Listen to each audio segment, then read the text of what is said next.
it's me, Ruby, master of all trades. Today I am making my first commentary video. Please be kind. I am really nervous for some reason about talking about things that I enjoy and my opinion on the things that I enjoy online. Obviously, constructive criticism is appreciated, thank you, but I'm just nervous. So if I seem nervous or I'm looking a lot at my notes, it's because I'm nervous. But yeah, today I'm going to be making my first commentary video looking at the link between queerness and horror movies, and also sharing some horror movies that I think are very gay. If you like my vibes, please make sure to subscribe and comment your favorite horror movie. I need to know, because if you didn't know, I fucking love horror movies. I love horror movies so much. I also just want to mention some YouTube videos I watched during research for this video.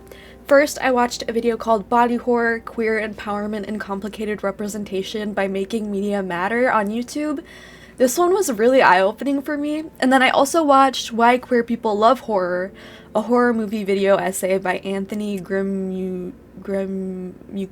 I'm so fucking sorry. But check out their YouTube channels. I watched a few other videos, but these were the ones that I actually used information from in this video. The videos and channels mentioned will be in the description box below, so please go check them out. They made really interesting videos in my opinion. Let's get started. Also, wait, it says let's get started, but also before I get into it, I really wanted some kind of reason for this video. Am I trying to link why queer people like horror? Am I trying to convince everyone that horror is just a really weird genre in film? No, I think this is just me. Oh, hi, Pepperoni. I think this is just me delving into how queer people relate to horror and find safe space in it, and also an excuse to talk about some of my favorite horror movies, why I love horror so much, and share some findings with you all in the process. Back when I was a kid, I was obsessed with horror movies. I still am, if you didn't know. I am 4 years younger than my brother, with a stay-at-home dad, and a mom who's a teacher, so she wasn't always home, and my dad always wanted to share horror movies with my brother, and since I was there, I was just told not to tell my mom, but I could watch, and honestly, this shit was traumatizing. My brother definitely went out of his way to try and freak me the fuck out, but you know what? I think I liked the fear. I don't know why I still wanted to watch it when it freaked me the fuck out so much when I was a kid, but I am totally desensitized now, which is a plus. One of the horror franchises that sticks out to me the most is the early Chucky movies. I remember watching all of these one night with my best friend at the time. I genuinely can't remember how old I was. Definitely not an age to be watching it, but I think I was 10. Chucky was my first introduction to being genderqueer. They introduced a character, which is my favorite character, Chucky and Tiffany's child, in the 5th movie, Seed of Chucky, released in 2004. In this movie, they find out they have a child together and immediately start fighting over if their child coined Glenda if they were a girl, or Glenn if they were a boy, fighting over if they are a girl or a boy. This is so fucking crazy, but they made them take off their pants to reveal that they had, in fact, no parts at all. So, no one fucking knew, and it was really cool because they were never judgmental towards Gigi about it, but were actually open and trying to help Gigi figure out what identity fit with them. When Gigi does eventually decide their identity, they share that sometimes they feel more masculine and sometimes they feel more feminine. Chucky and Tiffany were so okay and open with this, which was just really such a great experience, and it's one of my earlier horror movie memories, so I have such a special place in my heart for Gigi. I'm non-binary, and just I don't know, having someone express their gender in that way when I was younger was just what the fuck? I can do that? The Chucky series continues to get more queer as time goes on. Their show Chucky, which came out in 2021, follows a gay teenager named Jake. It shows his life of being shamed by his own father for being outwardly queer in any way. I won't get too deep into the series, but Chucky is quoted to say, I cannot do a Chucky impression. I can't. I refuse. I cannot do any justice, okay? You know, I have a queer kid. To Jake, trying to share support, to which Jake responds, You have a kid. Chucky adds, Gender fluid. Jake pushes him a bit further by saying, And you're cool with it. And then he drops my favorite line, to be honest. Need I remind you, he is a serial killer. I'm not a monster, Jake. And honestly, slay. Throughout the Chucky series, they explore gender and identities in many ways. The creator, writer, and director of the Chucky series, Don Mancini, is gay himself and mentioned wanting to delve further into this as the movie gained more traction and he got more credit and more ability to influence. I think the real turning point was Bride of Chucky and bringing Jennifer Tilly, who is very known for her support to the LGBTQ plus community, kind of a queer icon. How can you not love her? Chucky has been in the body of the good guys, dolls, other women, and Tiffany ends up really liking it when Chucky was in a woman's body, going deeper into her sexuality and sense of self. There are actually a lot of queer undertones throughout the entire series, which I think I'm surprised. There's a lot of like really like straight cis like burly men who like Chucky. I'm like, you realize how fucking gay that film is? Like, that whole franchise is so gay. Something I never really thought about is the connection between the body horror genre, one of my favorites, and being trans. I do just want to say it here, I am non-binary, like I said before, which is technically under the trans umbrella, but I really don't want anyone to take what I'm saying as gospel for everyone in the trans community. Everyone has different experiences, and I also don't want to speak for the entire community, so please keep in mind. But doing research on body horror, it made a lot of sense as to why trans people feel so seen in this genre. A lot of trans people go through their own body horror when puberty hits. It's inevitable and can even be stressful for a cisgender person. Your body is changing and it's not in your control, and you can't decide what happens during your puberty and how others react, and it can be horrific in a lot of cases. Even in movies like Frankenstein, trans people find relatability in being an outcast for how they look or present themselves. Frankenstein just wanted a friend. Seeing how he felt makes it really easy to sympathize with him, relate to him, and end up rooting for him, despite the bad he does. In Jennifer's Body, the story follows the main character Jennifer and her best friend Needy. The main plot of the movie is that Jennifer gets possessed by a demon. She was basically sacrificed by a group of men who kidnap her.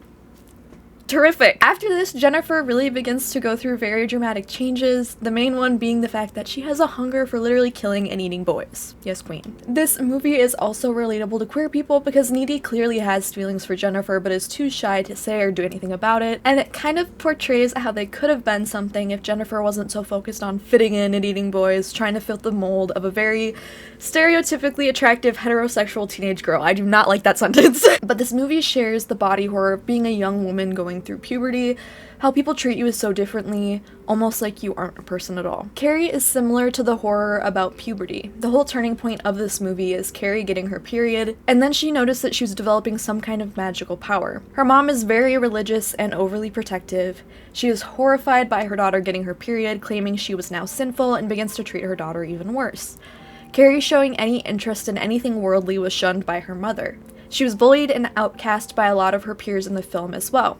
Sue, one of the bullies, realizes how cruel she is and convinces her boyfriend Tommy to invite Carrie to their school's prom. Carrie, of course, wants to go, feeling like she may have a chance to fit in. She's eventually crowned the queen by her classmates, who set up a prank where they drop a bucket of pig's blood on her head while she's receiving her crown, which is such a fucking iconic scene. Like, bitch, it's redone all the time. It's such a good scene. This then ends in Carrie using her power to essentially kill all of her peers and goes back to kill her mother and destroy her house. I know there are so many other examples of the connection between body horror and being trans, but these are just the ones that I found interesting right off the bat. There are a lot of movies with queer subtext, but not being outright queer to the naked eye in a lot of cases. I really want to talk about the movie It, but also not the movie and the book instead. I feel like the movie really didn't delve into this as much, but something I noticed is that the monster It, which is actually an alien spider mommy from space, specifically targets kids who are minorities or are going through some form of trauma. For example, Beverly and her abusive relationships, Mike being black in a mostly white town. I feel like this idea wasn't really explored in the movie, and I feel like in the newest adaptation they could have done so much more with this. In the movie, they took the budding relationship between Richie and Eddie and made just a hint to this at the end of the second movie by just having their names written together with a heart on the bridge alluding to their relationship. What is their ship name again? Is it Ready? Rip Ready. Rip Ready for real. I found out there's actually a lot of discourse around the movie series watering down a lot of the core issues discussed in the book, like racism and homophobia, but I think this could all be its own video essay, so I'll leave it at that. Another one of my favorites is Hellraiser. Hear me out, you may not think it's queer at first, but the Cenobites, the monsters in this movie, are all genderless. They are beings beyond the concept of gender.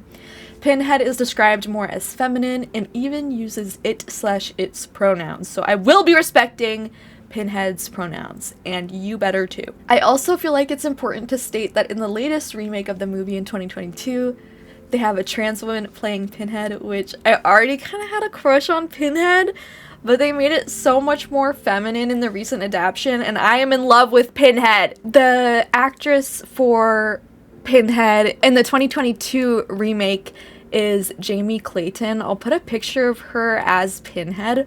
Holy shit. Why did they never use a woman for Pinhead before?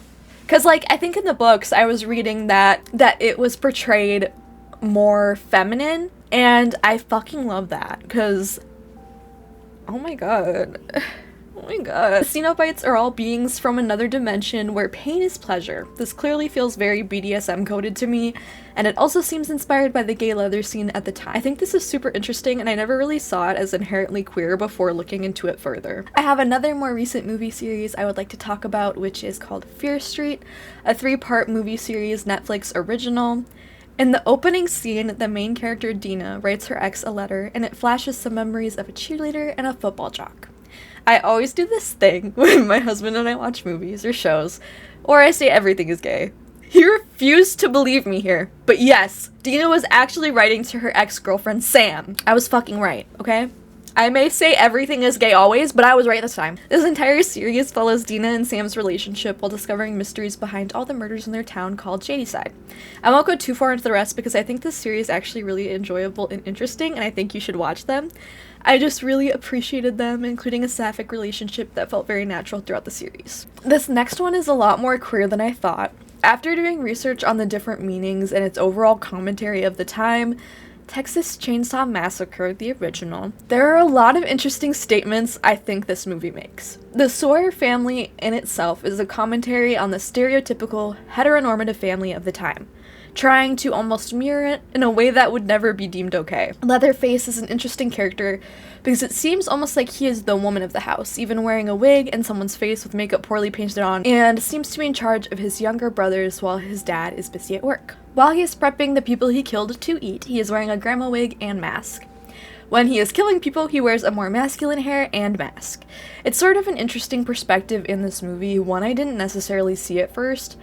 I feel like I can make an entire video just dissecting this one, so let me know if you want me to put a little more research on and tackle this or any other horror films I've mentioned. I want to end this video with something very lighthearted.